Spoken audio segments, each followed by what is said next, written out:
रीतिबद्ध कवि आचार्य केशवदास जी की संवाद योजना।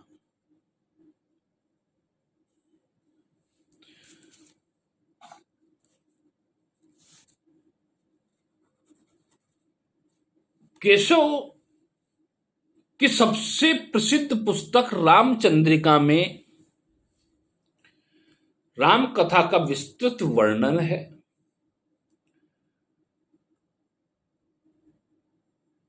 इसका स्वरूप प्रबंध काव्य सा होने पर भी कथा का प्रवाह प्रबंध काव्य के अनुरूप नहीं।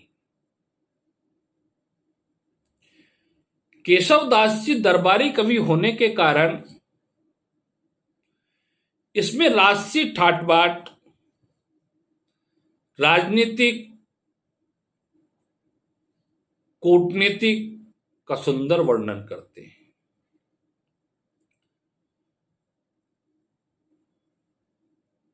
केशव जी के रामचंद्रिका में संवादों का आधिक्य है। अतः शिल्प की दृष्टि से देखें तो कहा जा सकता है कि यह काव्य नाटकीय तथ्यों से अनुप्राणित है।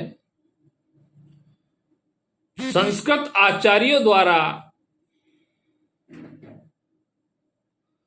रचित महाकाव्यों में भी संवाद को महत्वपूर्ण स्थान प्राप्त है। केशवकृत रामचंद्रिका में भी केशव द्वारा रचित रामचंद्रिका भी इसी परंपरा में आती है। चरित्र चित्रण की दृष्टि से संवाद योजना का बहुत बड़ा महत्व होता है। चरित्र चित्रण की दो प्रणालियां होती है, स्वयं कवि के द्वारा चरित्र या विवरण या उसका परिचय। कवि द्वारा स्वयं मौन रहकर चरित्रों या पाठकों के समक्ष लाना किसी चीज को, दूसरी यह विधि होती है। इसे संवाद पद्धति कहते हैं। चरित्रों के संवादों द्वारा पाठक अपनी विशेषताओं, शील, व्यवहार आदि से अवगत हो जाते हैं। सजीव और भड़कते हुए संवादों से रामचंद्रिका अधिक सुंदर बन गई। ओम रामचंद्रिका के प्रमुख संवाद है रावण बाणासुर संवाद, दूसरा है राम और परशुराम संवाद, तीसरा है परशुराम और वामदेव संवाद, चौथा है केकई और भरत संवाद, पांचवा है रावण और हनुमान संवाद, छठा है रावण और अंगद संवाद, सातवां है सीता और रावण संवाद, और आठवां है लवकुश और विभीषण संवाद। उदाहरण के लिए मैं आपको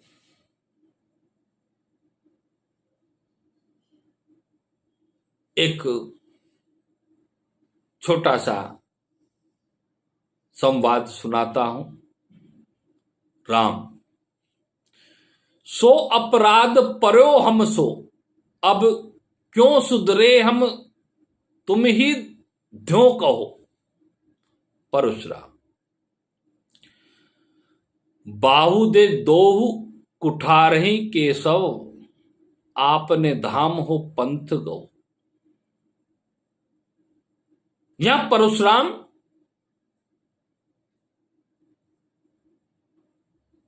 राम, परशुराम राम, परशुराम और राम संवाद को सुंदर ढंग से प्रस्तुत किया गया है। देखिए,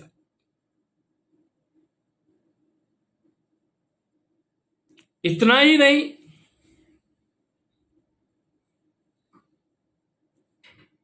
केशवदास जी ने बहुत छोटे छोटे शब्दों के अंदर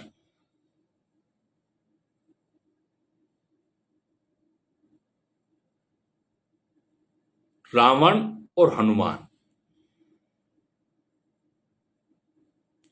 के संवाद को भी शब्दों में पिरो रखा।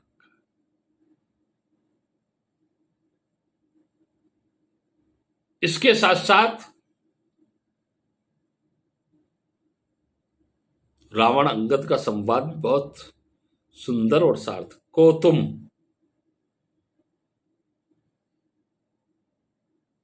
बाली सुत को काज, किस कारण से आए हो? रावण पूछता है।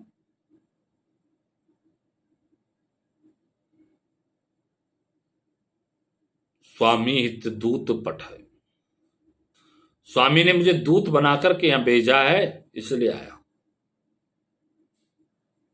मैं राम का दूत हूं।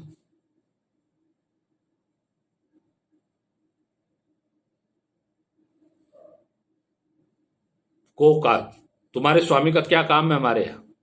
दूत, बताइए क्या काम है?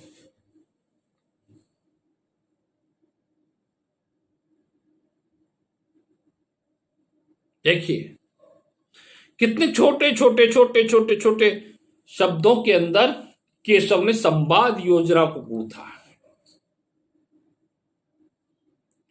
यही तो केशव की वाग विदग्धता भी कह सकते हैं, पर वाणी की विदग्धता नहीं कहेंगे हम।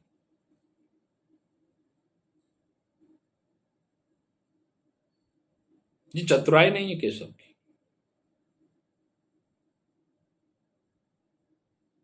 ये कौशल है केशव का, जो केशवदास जी जानते हैं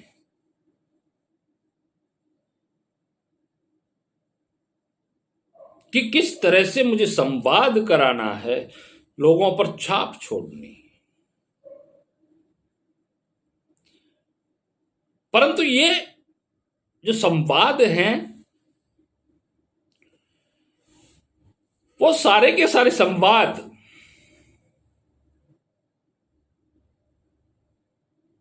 थोड़ी जनता से दूर रहे।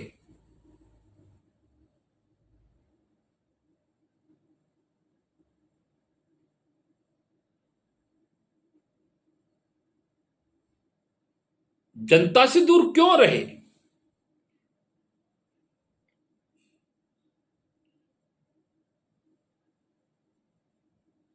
जनता से दूर इसी कारण से रहे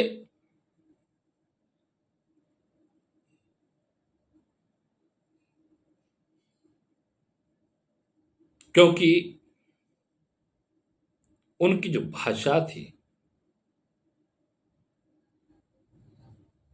वो भाषा बहुत कठिन थी।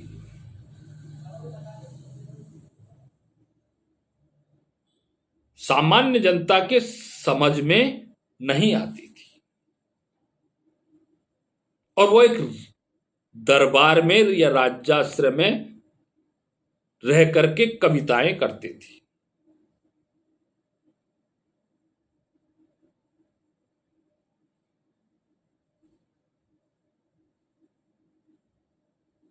इसलिए उनकी भाषा जनता से दूर हो गई,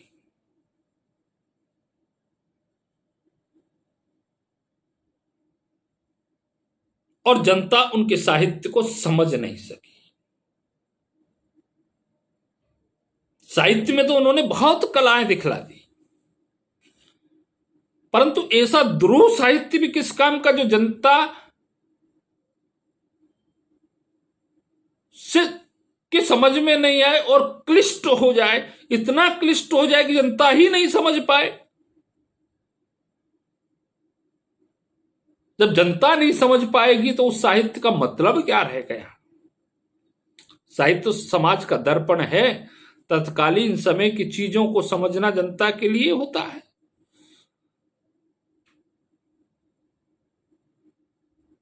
इति